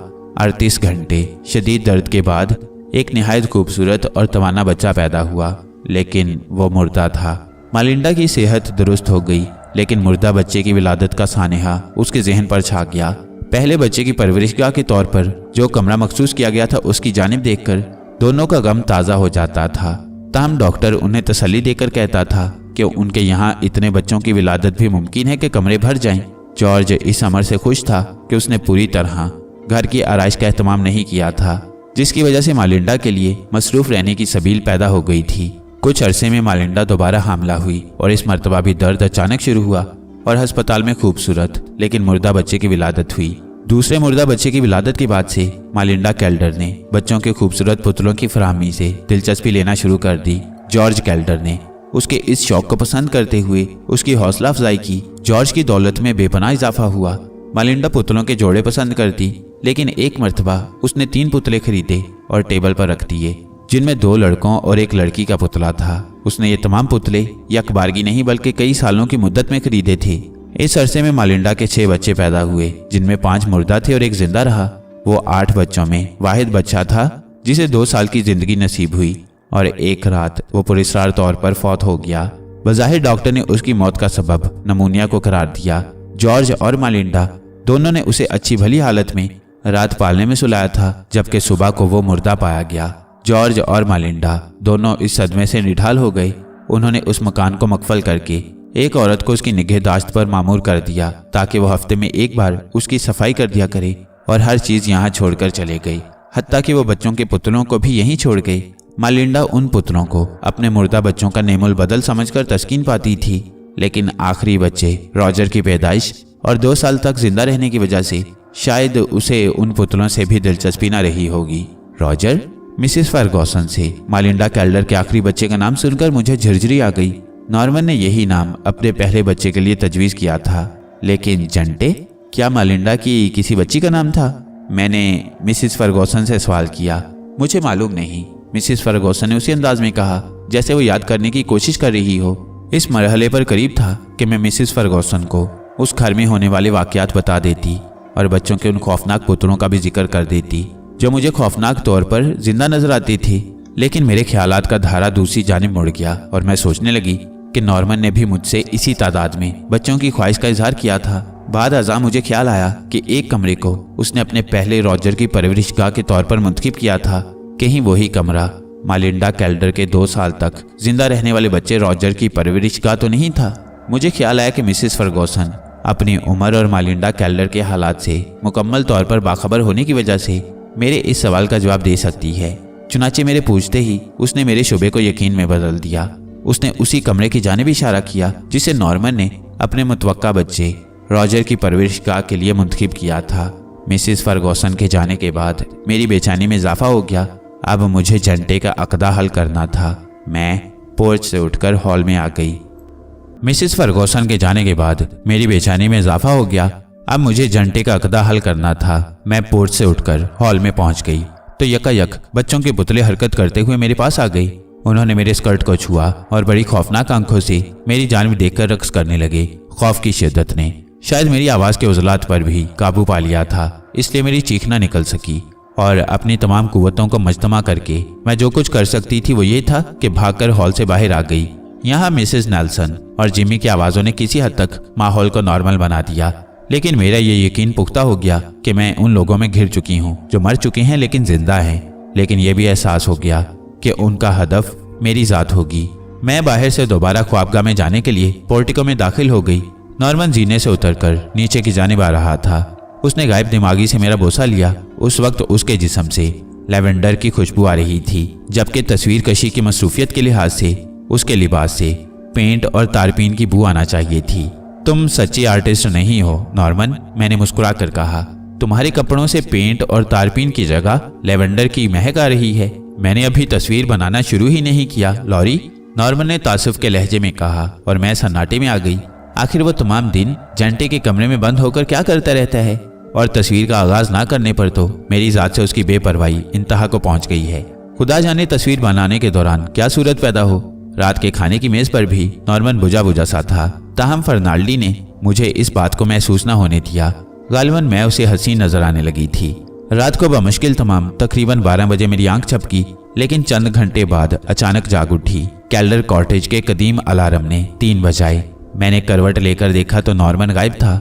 मैं उठ बैठी और मसहरी से नीचे उतरने के लिए पांव लटकाए तो अचानक जैसे करंट सा लगा। एक बिल्ली मेरे दाहिने पांव से अपना पेट रगड़ने लगी। मैं पहली मर्तबा पूरी कुव्वत से चीखी और मुसलसल कई चीखें मेरे हलक से निकली। मैंने सोते वक्त कमरे में अंधेरा कर दिया था। अचानक बल्ब रोशन हुआ और नॉर्मन ने बढ़कर मुझे गोद में उठा लिया। मैंने जो कुछ देखा था उसे बयान करना चाहा, लेकिन खौफ की सिसकियां जारी थीं। और मैं सिर्फ बिल्ली कहकर उसे लिपट गई। क्या अहमकाना बात है, महज एक बिल्ली? नॉर्मन ने झुंझला कर कहा, आखिर बिल्ली तुम्हारा क्या बिगाड़ सकती है? मैं कब कहती हूँ कि वो मेरा कुछ बिगाड़ सकती है? मैंने उसकी गोद में लेटे लेटे कमरे में नजर डालकर कहा, मैं सिर्फ ये बर्दाश्त नहीं कर सकती कि वो मुझे छुए। ये कहते ही मुझे इस तस्वुर से ही झिरझिरी आ गई कि चंद लम्हात पहले उसने मेरे पाँव से अपना जिस्म मिस किया था। फिर मैंने नॉर्मन से कहा, बिल्ली यहीं कमरे में छुपी हुई है, खुदा के लिए उसे निकाल दो। बिल्ली कमरे में नहीं है और मैं समझता हूँ कि अब पूरी कॉटेज में कहीं नहीं होगी, क्योंकि तुम्हारी चीखों से डरकर भाग गई होगी। नॉर्मन ने कहा, मैं समझता हूँ कि बिल्ली से जितना तुम डरती हो, बिल्ली उससे कहीं ज्यादा खुद तुमसे डर गई होगी। नहीं नहीं, वो कहीं नहीं गई, मुझे उसे निकालने तक चैन नहीं आएगा। मैंने कहा, हमें बहरहाल उसको ढूंढकर बाहर निकालना चाहिए। लॉरी, दरअसल ये तुम्हारा बिल्ली से गैर मामूली खौफ है जो तुम्हें ख्वाब में बिल्ली दिखाता है। नॉर्मन ने मेरी जिद से उकता कर कहा, तुम इस बात को तस्लीम कर लो कि तुम बिल्ली से डरती हो, इसीलिए बिल्ली को ख्वाब में देखती हो। ये ना खौफ था ना ख्वाब, मैंने बिगड़ कर कहा। अगर तुम कमरे में होते तो मुझे बिस्तर से उठने की जरूरत पेश ना आती और इस तरह यह बिल्ली मेरे पाँव से अपना जिस्म मिस ना करती। आखिर तुम कहाँ गए थे? क्या तुम अब मेरी नकलो हरकत का मुआखजा करोगी? नॉर्मन ने दुरुस्त और ठंडे लहजे में कहा। इसके बाद सवाल जवाब का सिलसिला खत्म हो गया। सुबह के वक्त मुझे रात को नॉर्मन के गायब हो जाने का सबब मालूम हो गया। मैं बिल्ली की तलाश में उसके मुताले के कमरे में चली गई। मेज पर वो किताब रखी हुई थी जिसको कैल्डर कॉटेज में आने के पहले दिन मैंने हॉल में एक मेज पर रखे हुए देखा था। उसके बाद से वो वहां से गायब हो गई थी और मैंने गैर मामूली हालात की वजह से उस पर गौर न किया था। लेकिन स्टडी रूम की मेज पर उसे देखकर ख्याल आया कि नॉर्मन गुज़िश्ता शब इसी किताब का मुतालिया कर रहा होगा। मजीद तजस्सुस के पेश नज़र मैंने किताब को खोला। ये बहुत कदीम और मिस्री किताब थी और हाशियों में अंग्रेजी में तर्जुमा दर्ज था। किताब का नाम था जादू। किताब का नाम देखकर मैंने सोचा कि आखिर नॉर्मन ऐसी किताबों से क्यों दिलचस्पी रखता है। मजीद और आग पलटने से एक बाब के उन्वान पर नजर पड़ी। लिखा था मुर्दों की किताब। उन्वान के नीचे ये लर्जा खेज इबारत नजर आई, खुदा आ रहा है, खुदा आ रहा है, रूहें तेरे अतराफ में खड़ी हैं। इन अल्फाज से मुझ पर कभी तारी हो गई, लेकिन हिम्मत करके चंद जुमले मजीद पढ़ने की कोशिश की। आइसस तुझसे मुखातिब हो गई, नेकाती तुझसे हम कलाम होगी और अब रूहें तुझे घेर लेंगी। मैं उस खौफनाक किताब को बंद करके बाहर निकल आई। इस सिलसिले में एक अजीब सूरत यह थी कि मैं सब कुछ देखती और महसूस करती थी, लेकिन बिल्ली के अलावा किसी से कोई बात का तज़किरा तक न कर सकती थी। मसलन बच्चों के मुजस्मों का हरकत करना और मेरे गिर्द जमा हो जाना, होताई की आवाज़ें वाज़े तौर पर सुनाई देना, किसी नुस्वानी और दर्दनाक आवाज़ का जेंटे जेंटे पुकारना। हद तो यह है कि माहिर नफ्सियात फर्नाल्डी से भी किसी मौजू पर बातचीत नहीं कर सकती थी। हर रात ये सोचती थी कि सुबह बेदार होकर किसी न किसी तरह हालात व वाक़यात बयान करके दिल का बोझ हल्का कर लूं। लेकिन एक दिन सुबह मैं पहले से तय करदा प्रोग्राम के मुताबिक नाश्ते से फारिग होकर मिसेस फर्गूसन के मकान में पहुंच गई। इरादा तो ये था कि उससे उन अजायबात के मुतल्लिक बातचीत करूं जो मेरे लिए जिस्मानी और रूहानी तकालीफ का मौजब बने हुए हैं। लेकिन उससे पूछ बैठी, मिसेस फर्गूसन, क्या मालिंडा कैल्डर का कोई और नाम भी था? मेरा ख्याल था कि उसका नाम जेंटे हो सकता है। लॉटीला, मिसेस फर्गूसन ने कहा और चंद लम्हे गौर करके तौसीक करते हुए कहा, हाँ, उसका नाम लॉटीला भी था। मिसेस फर्गूसन का जवाब सुनकर मैंने सोचा कि शायद कैल्डर कॉटेज की गैर मरई लेकिन तारीक कुव्वत ने यह वक्त हमारे खिलाफ किसी भयानक मंसूबे पर गौर करने में सर्फ कर दिया था। उस वक्त अमन और सुकून को मैंने मुस्बत तौर पर महसूस करना शुरू कर दिया था कि अब तक जो कुछ हुआ था वो सिर्फ मेरे तखय्युल की पैदावार था, जिसका हकीकत से कोई ताल्लुक ना था। कैल्डर कॉटेज, जो मेरे लिए दुश्मनी और नफरत की कुव्वतों का मरकज बनी हुई थी, यकायक दोस्ती का गहवारा बन गई। एक दिन फर्नाल्डी एक किताब लिए हुए आया जिसका नाम पढ़कर मुझे हैरत हुई। ये भी जादू से मुतल्लिक थी। चुनाचे मैंने उससे सवाल किया, क्या तुम्हें भी इस किस्म की किताबें पसंद हैं? किस किस्म की? उसने मेरी हैरत से हैरान होकर पूछा। यही जादू और कीमिया साजी वगैरह, मैंने तंजिया अंदाज में कहा। ये बड़े अहम मालूम हैं, फर्नाल्डी ने बड़ी संजीदगी से कहा, लेकिन ये तो वाक़यात और देवमाला समझी जाती हैं। मगर वाक़या और देवमाला किसे कहते हैं? फर्नाल्डी ने बड़े इल्मी अंदाज में कहा। हर वो बात जिसकी बुनियाद दलील पर ना हो वहम या देवमाला से ताल्लुक़ रखती है। मैंने भी किसी कदर इल्मी लहजा इख्तियार किया। इन अलूम की बुनियाद भी दलील पर है, फर्नाल्डी ने दानिशवराना अंदाज में कहा, लेकिन लोग उस मालूमात से महरूम हैं जिस पर दलील कायम की जा सकती है। यूं समझ लो कि आज हम जिस बात को साइंसी हकीकत समझते हैं, 50 साल के बाद वही बात वहमा और देवमाला करार पा जाएगी। हम आज तक इंसानी शऊर और तातल शऊर की गुत्थियों को नहीं सुलझा सके। उसी इंसानी दिमाग को समझ सके हैं और जदीद नफ्सियात की बुनियाद दलील पर नहीं है। लेकिन इसके ये मायने तो नहीं हो सकते कि हम इंसानी जहन और शऊर व तहत शऊर के वजूद से ही इनकार कर दें। जादू, टेलीपैथी, पेशबीनी और रूहों की दोबारा जिस्म में वापसी के मुतालिक हमारी मालूमात की कमी का सबब ये नहीं कि वो सिरे से मौजूद नहीं, बल्कि बात यह है कि नाम निहाद साइंसदान उनकी असलियत ही से मुनकर हैं। क्या तुम ये बता सकती हो कि वो ख्यालात जो तुम्हारे जहन में पैदा होते हैं वो तुम्हारे ही होते हैं? यकीनन मेरे जहन में पैदा होने वाले ख्यालात मेरे होते हैं, मैंने जवाब दिया। ये एहसास भी तुम्हारा नहीं बल्कि इस दौर का वहमा है, फर्नाल्डी ने कहा। क्या वो तमाम चीजें तुम्हारी इजाद करदा और बनाई हुई हैं जिन्हें तुम अपने गिरदोपेश देखती हो? नहीं, मैंने कतियत के साथ जवाब दिया। तो फिर तुम इस अमर का किस तरह यकीन रखती हो कि जो कैफियत तुम्हारे जहन में पैदा होती है उसका ताल्लुक सिर्फ तुम्हारी जात से होता है? फर्नाल्डी ने कहा। जादू की बुनियाद इस इल्म यकीन पर है कि एक इंसान अपने ख्यालात दूसरे इंसान के जहन में मुंतकिल कर सकता है। लिहाजा वो तिलिस्मी नक्शे जो पुराने लोगों ने खबीस रूहों और शयातीन को जिंदा इंसानों की सोसाइटी से दूर रखने के लिए बनाए थे, उनकी असास ही ये थी कि मरने वालों के तातुल शऊरी ख्यालात जिंदा इंसानों के शऊर पर मुसल्लत ना हो सकें। अच्छा, मैंने हंस कर कहा, तो गोया जादू और तिलिस्मी जंतर मंतर सबकी बुनियाद ठोस लेकिन आम आदमियों की समझ में ना आने वाले हकाइक पर है, ऐसा समझ लो, फर्नाल्डी ने कहा। अच्छा ये बताओ कि तुमने जादू का इल्म हासिल किया है? नहीं तो, मैंने जवाब दिया। तो फिर जिस चीज के मुतालिक तुम कुछ नहीं जानती उससे इनकार क्या मायने? फर्नाल्डी ने कहा और उठ गया। अगले दिन मैं फिर मिसेस फर्गूसन के पास पहुंच गई और उनसे कहा कि कैल्डर कॉटेज की तारीख बताएं। मेरे कहने पर मिसेस फर्गूसन ने कैल्डर कॉटेज की तारीख दोहराना शुरू कर दी। मालिंडा कैल्डर अपने घर के मुतालिक सोचते सोचते अपनी औलाद के गम में मर गई और अपनी मौत से पहले एक चचाजाद बहन को अपनी इमलाक का वारिस बना दिया। उसने नकद और कारआमद असबाब पर कब्जा करने के बाद इस कॉटेज को फरोख्त करना चाहा, लेकिन वसीयत की एक शिक की रूह से वो इसे फरोख्त न कर सकी। चुनाचे इसे किराए पर दे दिया गया। सबसे पहले मिसेस विलियम नामी एक खातून ने इसे किराए पर लिया। वो 7 बच्चों की माँ थी। उसका शौहर नेवी में अफसर था। कुछ दिन बाद उसने कॉटेज को छोड़ दिया तो मिसेस मार्कलैंड नामी एक औरत ने इसे किराए पर लिया। वो इसमें तन्हा रहती थी, अलबत्ता उसके साथ एक गैर मुल्की औरत भी थी। ये बात आज तक मेरी समझ में नहीं आई कि उसने इतना बड़ा मकान क्यों किराए पर लिया था। इसका हाल तो वसीयत के मुताबिक इस मकान के निगरां मिसेस हैंसले को भी मालूम ना हो सका था। मैं भी उससे कभी राब्ता कायम न कर सकी। उसके रवैये से अंदाजा होता था कि वो पड़ोसियों से ताल्लुकात इस्तवार करने की ख्वाहिशमंद न थी। अलबत्ता वो कभी कभी कार में जाती थी जिसे वो गैर मुल्की औरत ड्राइव करती थी। मेरे ख्याल में वो सेहतमंद न थी, लेकिन बज़ाहिर वो निहायत खूबसूरत और सेहतमंद औरत थी। लेकिन खुदा जाने क्यों मुझे वो दुखी और बीमार महसूस होती थी। एक बात और थी कि उसके पास चारों तरफ के लोगों की आमदोरफ्त थी, जिसे मशकूक और गैर पसंदीदा ही कहा जा सकता है। मिसेस मार्कलैंड ने इस मकान में कितने दिन काम किया? मैंने मिसेस फर्गूसन से पूछा। मेरे ख्याल में 10 या 11 महीने, मिसेस फर्गूसन ने कहा। सही मुद्दा तो मिस्टर हैंसले ही बता सकते हैं। सुना है कि एक दिन वो बगैर किसी इत्तला के मकान छोड़ गई और मिस्टर हैंसले को खत के जरिए इसकी इत्तला दी, जिसमें मकान को छोड़ देने का कोई सबब बयान नहीं किया गया था। लोगों का ख्याल है कि उन्हें पुलिस से साबका था, लेकिन ये बात कतई गलत मालूम होती है। मिसेस मार्कलैंड के बाद एक और खानदान इसमें मुकीम हुआ जो सिर्फ 1 माह क्याम कर सका। उस खानदान में बहुत से बच्चे थे। मैंने उस खानदान के बालिग अफराद में से किसी को भी नहीं देखा। उसके बाद आपके आने तक ये मकान खाली पड़ा रहा। उस वक्त 5 बज चुके थे, लेकिन मुझे कैल्डर कॉटेज में जाने से वहशत हो रही थी। ताहम मजबूरन मैंने मिसेस फर्गूसन से इजाजत तलब की और फौरी तौर पर जहन में आने वाले एक मंसूबे के तहत मिसेस फर्गूसन को दूसरे रोज डिनर में शिरकत की दावत दे दी, जिसमें फर्नाल्डी को शरीक करना चाहती थी। मिस्टर फर्गूसन के हाथ से कॉटेज में पहुंची। एन उसी वक्त नॉर्मन जीने से उतर रहा था। उसका चेहरा खुशी से दमका हुआ। उसने पुरजोश अंदाज में मेरा बोसा लिया। उसके कपड़ों से पेंट और तारपीन की बू सी आ रही थी। गालिबन तुमने तस्वीर बनाना शुरू कर दिया है, मैंने मुस्कुरा कर कहा। नॉर्मन ने मुझे बाजू में लेकर नाचना शुरू कर दिया और हम दोनों नाचते हुए हॉल में दाखिल हो गई।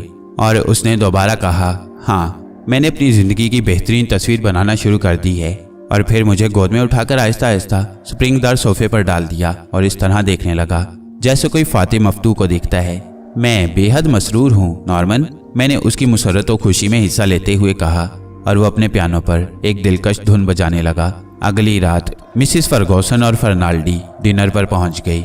फर्नाल्डी ने किताबों की अलमारी में से एक किताब निकाली और कहा, ये इब्रानी किताब काले जादू से मुतल्लिक मालूम होती है। मेरे ख्याल में ये किताबें इस कॉटेज के साबिक मालिक या मालिका की हैं। ये कहते हुए उसने खड़े खड़े किताब खोली तो उसमें एक कागज नीचे गिरा, जिसे उसने उठाकर पढ़ा और मुझसे पूछा, मिसेस नॉर्मन ये जंटे कौन है? फर्नाल्डी का सवाल सुनकर जैसे यकलख्त मेरा खून मुंजमद हो गया और मैं सहरज़दा की तरह उसका मुंह तकने लगी। उसने फिर सवाल किया, कौन है ये जंटे? जंटे? मेरी आवाज़ हलक में फंस गई। फर्नाल्डी ने मेरी ये कैफियत देखकर वो कागज़ मुझे दे दिया जिस पर कमोबेश 100 मरतबा जंटे लिखा था। तहरीर कतई तौर पर नॉर्मन की थी। मैं सन्नाटे में आ गई और सोचने लगी, क्या वाकई नॉर्मन इसके लिए दीवाना है या फिर वह भूतनी है और नॉर्मन पर भी उसी तरह मुसल्लत है जिस तरह मुझ पर रह चुकी है। लॉरी, कौन है ये जंटे? फर्नाल्डी ने हमदर्दाना अंदाज में मुझे परेशान देखकर कहा। मेरे ख्याल में कैल्डर कॉटेज की चुड़ैल का नाम है, मैंने हंसकर कहा। ये कतई मुमकिन है कि ऐसा हो, नॉर्मन ने कहा, लेकिन अभी तो तुम दलील पर जोर दे रही थी और अब चुड़ैलों तक की कायल दिखाई दे रही हो। तुमने अभी अभी तो मुझे भूतों का कायल करने की कोशिश की थी। गालिबन ये उसी का असर है। इस वाक़े के दूसरे दिन सुबह को जब नॉर्मन के तस्वीर कशी में मसरूफ़ होने के बाद मैं कमरे से निकलकर बाग के अहाते में आई तो मुझे एक कदीम वज़ा का सोने का मेडल मिला जिस पर एक नक्श और कुछ अबारत मुनक्कश थी। मैंने उसे उठा लिया। मान सामने से फर्नाल्डी ने सुबह बखैर कहा तो मैंने जवाब देकर वो मेडल उसे दिया। उसने बड़ी हैरत और गौर से उसे देखकर कहा, काश मैं इब्रानी जानता होता। लॉरी, दरअसल ये कोई तिलिस्मी चीज़ है, तुमने इसे कहाँ से पाया है? मुझे ये अभी अभी यहाँ मिला है, मैंने जवाब दिया। फर्नाल्डी कुछ कहने वाला था कि सामने से जिमी आ गया और मैंने फर्नाल्डी से मेडल लेकर उसे दिखाकर पूछा कि किसी का मेडल तो नहीं गिर गया। उसने मेडल को इस तरह हाथ में लिया जैसे कोई जिंदा बिच्छू को हथेली पर रख दे और कहने लगा, हाँ मैं जानता हूँ ये किसका है। जिमी की बात सुनकर मेरा दिल धड़कने लगा और मैंने बेख्याली से उससे कहा, शायद ये तुम्हारी दादी का है। दादी का नाम सुनकर उसका चेहरा सुर्ख हो गया। उसने निहायत गुस्से के लहजे में कहा, मेरी दादी का नहीं बल्कि उसका है जो बहुत बुरी थी। जो बहुत बुरी थी? क्या मतलब? फर्नाल्डी ने तफ्तीश के लहजे में कहा, हाँ वो चांद में चली गई है। लोना लोना डायना, एकाटे मेकाटे, सलने सलने। जिमी ने आंखें बंद कर ली। मैंने फर्नाल्डी को इशारा समझाया कि जिमी से मजीद कोई सवाल न करे। इसके बाद जब हम दोनों कमरे में पहुंच गए तो फर्नाल्डी ने कहा, हाँ। मैंने मुख्तसर से अल्फाज में कहा, वो तमाम चांद की देवी के नाम हैं। उसने यकीनन किसी जादूगर से सुने होंगे, लेकिन ये बहुत बुरी कमबख्त क्या बला है? फर्नाल्डी ने कहा, मुझे तुमने मना कर दिया है। अब एक खुश इखलाक मालका की हैसियत से तुम खुद जी से पूछकर बताओ कि ये बहुत बुरी कौन है। अगर इस मुकाम पर कोई जादूगरनी होती तो मैं उससे इस बहुत बुरी का अहवाल जरूर मालूम कर लेता। जादूगरनी? मैंने फर्नाल्डी से पूछा। जादूगरनी से मेरी मुराद पेशबीनी करने और अपनी मखसूस ज़हनी कुव्वत से इसरार का इंकशाफ करने वाली औरत से थी। लॉरी, फर्नाल्डी ने कहा, ऐसा मर्द या औरत मेरी रिसर्च में मुफीद साबित हो सकती है। मैंने इसे कहीं देखा है। मिसेस नेल्सन ने मुझे मेडल की सफाई करते हुए देखकर कहा, इसे कोई पहनता था? आखिर उस वक्त मुझे याद क्यों नहीं आ जाता कि वो कौन था। मैं इस मेडल को पसंद करने लगी थी, खुदा जाने क्यों। उसमें एक दायरा बना हुआ था। गालिबन कोई मख्फी कुव्वत मुझे उसे पसंद करने पर मजबूर कर रही थी। मैंने नॉर्मन से इसका तज़किरा नहीं किया क्योंकि एक वक्फा आफियत के बाद कैल्डर कॉटेज की तमाम खबीस रूहें हम दोनों के खिलाफ सरगर्म अमल हो चुकी थीं। कई मरतबा दहशत की लहरों ने मेरे जिस्म पर तसल्लुत जमाया। मेरी सहरज़दगी मुझे नातवां बनाई जा रही थी। उस तमाम वक्त में नॉर्मन की रातें अजीब दर्दनाक और वहशत खेज मौसीकी की धुनें पियानो पर बजाने में गुजरी। मैंने उसे इतनी हौल खेज धुनें बजाते हुए इससे कबल नहीं सुना था। एक रात मैंने हिम्मत करके नॉर्मन से पूछा, नॉर्मन, जो धुनें तुम बजा रहे हो उसका नाम क्या है? उसका नाम है जंटे के लिए। नॉर्मन ने कहा। उसकी आवाज़ बहुत दूर की आवाज़ मालूम हो रही थी, जैसे वो नींद में बोल रहा हो। नॉर्मन, जंटे कौन है? मैंने पूछा। मुझे सख्त हैरानी हुई कि मेरी आवाज़ इतनी सख्त और भारी क्यों हो गई। नॉर्मन ने पियानो बजाना छोड़ दिया और हॉल में सुकूत छा गया। जंटे कौन है? मैंने सख्त और दुरुस्त लहजे में नॉर्मन से सवाल किया। जंटे? कौन जंटे? नॉर्मन ने पेशानी पर बल डालते हुए कहा, मैं तुमसे कह चुका हूँ कि मैं किसी जंटे को नहीं जानता, लेकिन तुमने अभी अभी कहा है कि जो धुन मैं बजा रहा हूँ वह जंटे के लिए है। मैंने खफकी के लहजे में कहा। मैंने क्या कहा? तुम अच्छी तरह जानते हो कि तुमने जो कुछ कहा है। मैंने जवाब दिया। मैंने तो 1 घंटे से कोई बात नहीं की। उसने हंसकर कहा, शायद तुमने ख्वाब देखा है। मैंने कोई ख्वाब नहीं देखा, ये तुम हो जो जंटे के ख्वाब देखती हो। मैं ये कहकर इंतहाई गुस्से के आलम में कमरे से बाहर निकल गई। ऐसी सूरत इससे कबल पेश न आई थी। उस वक्त वो तमाम शकूक जिनका मैंने कभी इजहार नहीं किया था और वह तमाम तकलीफें जो मैं खामोशी से बर्दाश्त कर रही थी यक बयक नुक्ता अरूज पर पहुंच गई। पागल मत बनो लॉरी, नॉर्मन ने बाहर आकर मुस्ताजिब और संजीदगी के अंदाज में कहा कि मैं सोचने लगी कि कहीं वाकई मैंने ख्वाब ही ना देखा हो। मैं पागल हो सकती हूँ मगर बहरी नहीं हूँ, मैंने गुस्से से कहा। तुम जंटे को जानते हो? लेकिन अनजान बनकर मुझे पागल बना रही हो। ओह लॉरी, मैं तुम्हें कैसे बताऊं कि मैं किसी जंटे को नहीं जानता। नॉर्मन ने उसी संजीदगी और बेबसी के लहजे में कहा। सुबह के वक्त मैं ख्वाबगाह से बाहर निकली। नॉर्मन का बिस्तर न सिर्फ खाली पड़ा था बल्कि उस पर कोई शिकन तक न थी, जो इस बात की दलील थी कि नॉर्मन ने रात कहीं और बसर की है। उस शाम हम होटल में डिनर करने चले गए। होटल के डाइनिंग हॉल में अगरचे काफ़ी चहल पहल थी, लेकिन एक पुरस्कार औरत की खौफनाक आंखें मेरे जिस्म में पैवस्त होकर मेरे खून की गर्दिश तेज कर रही थीं। मैं बावजूद खौफ होने के उसे मुसलसल देखने पर मजबूर थी। नॉर्मन ने मेरी कैफियत पर कोई तवज्जो न दी। डिनर से फारिग होकर मैंने अपनी ख्वाहिश के बरक्स घर वापस होने पर असरार किया और हम दोनों अपने तिलिस्म कदे में वापस पहुंच गए। पुरस्कार आंखें अब मुझे अपने जिस्म पर रेंगती हुई महसूस हो रही थीं। रात के तकरीबन 2 बजे मेरी आंख खुल गई। नॉर्मन बिस्तर पर मौजूद ना था। यकायक मुझे ख्याल आया कि आज मैं खुफिया तौर पर उसके स्टूडियो में जाकर देखूंगी कि वो क्या कर रहा है। मुझ में गैर मामूली हिम्मत पैदा हो गई और मैं आहिस्ता आहिस्ता जीना तय करती हुई नॉर्मन के स्टूडियो यानी जंटे के कमरे के करीब पहुंच गई। दरवाज़ा नीम हुआ था, बाहर अंधेरा और कमरे में रोशनी थी, इसलिए सब कुछ नजर आ रहा था। चुनाचे मैंने जो कुछ देखा वो होश गुम कर देने के लिए काफ़ी था। एक खूबसूरत औरत खड़ी हुई मुस्कुरा रही थी। उसकी आंखों में जैसे सुरख बिजलियां कौंध रही थीं और नॉर्मन जैसे बेखुदी के आलम में उस पैकरे हुस्न को देख रहा था। अब किसी शक और शुबे की गुंजाइश न थी कि जंटे मुजस्सम तौर पर मकान में मौजूद थी और नॉर्मन उसकी तिलिस्मी आंखों का असीर था। मुझे ख्याल है कि क्यों ना कमरे में दाखिल होकर जंटे को अपना तारुफ करवा दूं, लेकिन इससे पहले कि मैं इस ख्याल को अमली जामा पहनाती, ऐन मेरे सर पर ये अल्फाज गूंजने लगे, होताई जल्दी, होताई जल्दी। अभी उन अल्फाज की गूंज गुम ना हुई थी कि मुझे अपने दोनों पैरों में वो लम्स महसूस हुआ जिसने मुझे थर्रा दिया। ये बिल्ली थी जो फरफराती हुई मेरे पाँव से लिपट रही थी। मेरे हलक से एक चीख निकली और मैं जीने से गिरकर नीचे फर्श पर आ गिरी और बेहोश हो गई। कुछ देर के बाद आंख खुली तो नॉर्मन को अपने सराहने खड़ा पाया। लॉरी, तुम्हें चोट तो नहीं आई? आखिर तुम्हें रात के वक्त बाहर निकलने की क्या जरूरत पेश आई थी? ये तुम्हें जल्द ही मालूम हो जाएगा, मैंने नॉर्मन से कहा और खामोश हो गई। नॉर्मन सिर्फ हैरान और मगमूम नजर आ रहा था। क्या तुम्हारी तबीयत खराब है लॉरी? तबीयत नहीं बल्कि किस्मत खराब है, मैंने बिस्तर से उठते हुए कहा। इतनी बुलंदी से गिरने के बावजूद मेरे जिस्म के किसी हिस्से में चोट नहीं आई थी। घबराओ नहीं लॉरी, आज मेरी शाहकार तस्वीर मुकम्मल हो जाएगी, फिर हम इस कॉटेज को मकफल करके सैन फ्रांसिस्को में जाकर रहेंगे। नॉर्मन ने उसे दिलसोजी के साथ कहा। फिर वो कहाँ जाएगी? मैंने तंजिया लहजे में पूछा। कौन वो? नॉर्मन अपनी फटी फटी आंखों से मुझे देखने लगा। उसके चेहरे और लहजे से मोहब्बत और दिलसोजी के असरात मालूम हो गए। उसने कमरे से बाहर निकलते हुए कहा, तुम वाकई बीमार हो लॉरी। नॉर्मन के बाहर निकलते ही कमरे में आवाज गूंजी, होताई होताई, आज रात को, आज रात को।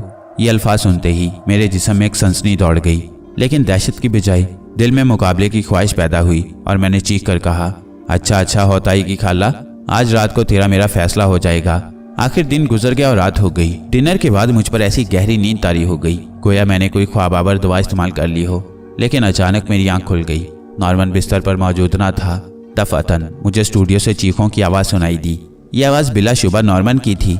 मैं घबराकर बिस्तर से उठी और तेजी से जीना तय करती हुई नॉर्मन के स्टूडियो में पहुंची। नॉर्मन फर्श पर पड़ा हुआ था। उसे देखकर मेरा दिल भर आया। मैंने दरवाजे पर खड़े होकर गिरदोपेश का जायजा लिया। नॉर्मन के सामने एक खूबसूरत औरत की बहुत बड़ी तस्वीर रखी थी जो एक स्याह बिल्ली को गोद में लिए बैठी थी। उस तस्वीर की आंखों से नीले रंग की शुआएं निकलकर नॉर्मन के जिस्म पर पड़ रही थीं और नॉर्मन के जिस्म से सुर्ख रंग की शुआएं निकलकर तस्वीर में दाखिल हो रही थीं।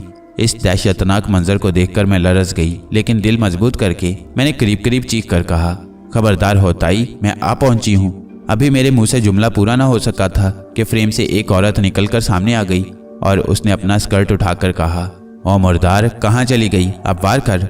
बिल्ली उस औरत की टांगों में जा घुसी और वो मुझे खौफ और हैरत से देखकर चीखी, हाय, मेरी मेहनत और जिंदगी दोनों का खात्मा हो गया।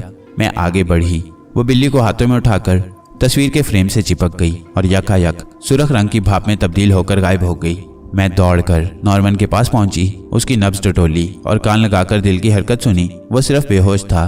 उसका रंग जर्द पड़ चुका था, जैसे किसी वैम्पायर ने सारा खून पी लिया हो। खिड़कियों से आने वाली रोशनी सुबह के नूर से मामूर थी।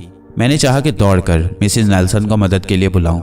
यकायक जीने पर बहुत से लोगों के कदमों की आहट सुनाई दी और फिर जिमी, फर्नाल्डी और मिसेज नेल्सन के साथ वो मुअम्मर औरत जिसे गुज़िश्ता शब मैंने होटल में देखा था स्टूडियो में दाखिल हुई और भर्राई हुई आवाज़ में बोली, तुम बच गई, मगर मिसेज मार्कलैंड हमेशा के लिए मर गई। मिसेस मार्कलैंड, मैंने हैरत से कहा और फर्नाल्डी से पूछा, ये कौन साहिबा हैं फर्नाल्डी? ये मिसेस कैल्डर हैं, मिसेस नॉर्मन, फर्नाल्डी से पहले जिमी ने कहा। इन्होंने आपके और मिस्टर नॉर्मन की जान बचाने के लिए जेंटे और उसकी बिल्ली का खात्मा कर दिया। मिसेस मार्कलैंड, जेंटे, आखिर क्या मामला है? मैंने हैरत से पूछा। मैं सब कुछ बता दूंगी, पहले आप लोग नॉर्मन को ख्वाबगाह में पहुंचा दें, मिसेस कैल्डर ने कहा और मेरा बाजू पकड़कर स्टूडियो से नीचे उतरी। नॉर्मन को भी होश आ गया। जिमी और फर्नाल्डी उसे सहारा देकर नीचे लाए और मसाहरी पर लेटा दिया। मैंने मिसेस नेल्सन से कहा कि वो सबके लिए उम्दा कॉफी तैयार करे। फर्नाल्डी ने मिसेस कैल्डर से कहा कि वो हस्बे वादा उन तिलिस्मी हालात का इंकशाफ करे जो कैल्डर कॉटेज में पेश आते रहे हैं। बात यह है जनाब, मिसेस कैल्डर ने बुलंद आवाज में कहा। जेंटे यानी मिसेस मार्कलैंड मेरे साथ इस मकान में मुकीम थी। आप लोग चूंकि साइंसी अंदाजे नजर रखने वाले लोग हैं, इसलिए शायद आपको इन वाकयात और हालात पर यकीन न आए, ताहम मैं बयान जरूर करूंगी। मैं जिमी की दादी की शागिर्द हूँ और मैंने उनसे हर किस्म के तिलिस्मी उलूम के अलावा काला जादू भी सीखा था। जेंटे खुद भी जादू जानती थी, लेकिन वो सिर्फ ख्यालात को मुजस्सम और ठोस जिस्म देने के तिलिस्मी उलूम का मुतालिया कर रही थी और उसका एक अमल के दौरान इस कमरे में इंतकाल हो गया था जहाँ नॉर्मन ने तस्वीर बनाई है। डॉक्टर ने जेंटे की मौत का सबब हरकत कल्ब बंद हो जाने को करार दिया, लेकिन ये किसी को मालूम ना था कि कल्ब की हरकत क्यों बंद हुई। मिसेस कैल्डर ने, जो काले जादू की माहिर थी, जेंटे की रूह को तिलिस्म में बंद कर दिया था जो एक जिस्म की तलाश में थी, ताकि वो खूबसूरत जिस्म में गैर फानी रूह की हैसियत से हलौल करके जिंदगी के मजे लूट सके। जेंटे का दायरा अमल सिर्फ इसी कॉटेज तक महदूद था। मैंने मिसेस कैल्डर को इस अमर से बाज रखने की कोशिश की थी कि वो जेंटे की रूह को तिलिस्म बंद न करे, लेकिन वो ना मानी और एक बिल्ली तख्लीक कर दी जिसका काम ये था कि वो उस औरत को हलाक कर देगी जिसके जिस्म को जेंटे का तिलिस्म बंद वजूद अपने क़याम और तसल्लुत के लिए मुंतखिब करे। चुनाचे जेंटे में मुसल्लत होने की कुव्वत भी पैदा हो गई। जेंटे के काम को आसान बनाने के लिए मिसेस कैल्डर ने नॉर्मन का इंतखाब किया ताकि वो उसकी तस्वीर बना दे और कैनवस पर अपनी तकमील के बाद उसकी बिल्ली मिसेस नॉर्मन को हलाक कर दे और वो इनके जिस्म में हलौल कर जाए। जेंटे की नीयत में फतूर आ गया था। उसे इस अमर का अंदाजा था कि नॉर्मन को अपनी बीवी से इश्क है, इसलिए उसने पहले नॉर्मन का खून पीना चाहा ताकि बाद में मिसेस नॉर्मन को अपनी बिल्ली के जरिए हलाक करा के उसके जिस्म पर काबिज हो जाए और फिर मिस्टर फर्नाल्डी से अपनी आरजुओं की तकमील करे। मुझे अपने इल्म के जरिए उसके इरादे से आगही हासिल हुई और मैंने फौरन नॉर्मन और मिसेस नॉर्मन को बचाने का तहैया कर लिया। मुझे जेंटे से बड़ी मोहब्बत थी। पहले मेरा ख्याल था कि एक खास अमल की तकमील से जेंटे की रूह को मिसेस कैल्डर के तिलिस्म से निजात दिला दूंगी, लेकिन हालात ने तेजी से जो रुख इख्तियार किया उसके नतीजे में अपने इरादे को अमली जामा न पहना सकी और आखिरकार जेंटे को, जो मुझे बेटी की तरह अजीज थी, फना कर देना पड़ा। लेकिन मैं तो समझती हूँ कि यह तिलिस्मी सितारा मेरे काम आया है, मैंने सितारा उसे दिखाते हुए कहा। आपका ख्याल दुरुस्त है मिसेस नॉर्मन, मिसेस कैल्डर ने कहा।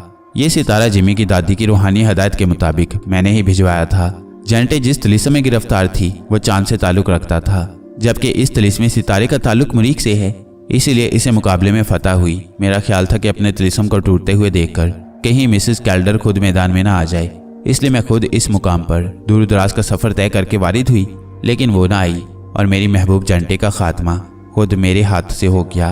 बहरहाल अब आप लोग तमाम तिलिस्मी असरात से आज़ाद हैं और अब आइंदा किसी का वार आप पर कारगर ना होगा। हम सब महवे हैरत बने हुए मिसेस कैल्डर का होशरुबा बयान सुन रहे थे। फर्नाल्डी के चेहरे पर शक्को शुबे के आसार पैदा हुए तो मिसेस कैल्डर ने कहा, मिसेस फर्नाल्डी, अगर आपको अमली तौर पर दिलचस्पी है तो मैं आपको काले जादू और उसके असरात की हकीकत से मुतमईन कर दूंगी, लेकिन फिलहाल आप मेरे इस मशवरे की तायीद करें कि मिस्टर और मिसेस नॉर्मन को जल्द अज जल्द ये मकान बल्कि ये शहर छोड़ देना चाहिए। मिसेस कैल्डर ये कहकर रोती हुई कमरे से बाहर निकल गई। उसके जाने के बाद नॉर्मन, जो लेटा हुआ सब कुछ सुन रहा था, एकदम बिस्तर पर उठकर बैठ गया और बोला, लॉरी, तुम्हें याद होगा कि मैंने कहा था कि तस्वीर मुकम्मल करते ही हम ये जगह छोड़ देंगे। मैंने उसकी तरफ देखा कि वो बहुत कमज़ोर लेकिन पहले से ज़्यादा महबूब नज़र आ रहा था। मैं और नॉर्मन दोनों प्रोग्राम के मुताबिक सैन फ्रांसिस्को रवाना हो गए। जेंटे की तस्वीर शहर के सबसे बड़े हॉल में नुमाइश के लिए रख दी गई। उसकी तारीफ में मुसव्वरी के नकारों ने नॉर्मन को खराज तहसीन पेश किया, लेकिन नॉर्मन के इसरार और गालिबन अपनी ख्वाहिश के मुताबिक जब मैं उस तस्वीर को देखने के लिए हॉल में पहुंची तो मेरी मुठभेड़ मिसेस कैल्डर से हुई, जो रुमाल से आंसू पहुंचती हुई हॉल से बाहर आ रही थी। मैं उसके अलमनाक चेहरे की ताब ना ला सकी और उस औरत की बेमिसाल तस्वीर देखे बगैर लौट आई, जो मरने के बाद भी मरने पर रजामंद न थी। मोहतरम ग्रेट विच डॉक्टर, मैंने अपनी पूरी रुदात सुना दी। अब आए दिन जेंटे की रूह मेरे ख्वाब या फिर जागने पर जब मैं तन्हा होती हूँ तो मेरे पास आती है और मुझे तरह तरह की बातों से परेशान करती है। आप खुद ही अंदाज़ा करें कि एक रूह जब आए दिन किसी जिंदा आदमी के पास आकर अपनी बातें करे तो जिंदा शख्स किस अजियत से दो चार हो सकता है। प्लीज़ आप जंटे की रूह से मेरा पीछा छुड़ा दें। मैं ताहयात आपको दुआएं देती रहूंगी। आपको खुदावंद का वास्ता प्लीज़ मेरी मदद करें ताकि मैं सुख का सांस लूं। और फिर मिसिज नॉर्मन खामोश हो गई। रोलुका ने मिसिज नॉर्मन को शाम तक अपने पास रोक लिया। मिसिज नॉर्मन भी मौजूद थी। रोलुका ने जंटे की रूह से दरियाफ्त किया, आखिर तुमने मिसिज नॉर्मन को क्यों परेशान कर रखा है, और क्या ये अच्छी बात है कि किसी को ख्वाब या जागते में परेशान करना? जंटे की रूह बोली, ग्रेट विच डॉक्टर, दरअसल मिसिज नॉर्मन मुझे बहुत अच्छी लगती हैं और मैं मरकर भी इसे चाहती हूँ। इसके जरिए मैं अपनी आखिरी ख्वाहिशात की तकमील न कर सकी। ये मुजस्सम मुझे इस कदर पसंद आई कि मैं बहुत कोशिश के बावजूद भी अपनी ख्वाहिशों पसंद को दबा ना सकी और मैंने हतमी फैसला कर लिया कि इसका वजूद ख़त्म करके इसके जिस्म में दाखिल हो जाऊंगी। लेकिन फिर बाद में जो मदाखलत हुई उसकी वजह से मैं मजबूर हो गई और फिर मेरी आखिरी ख्वाहिश की तकमील ना हुई।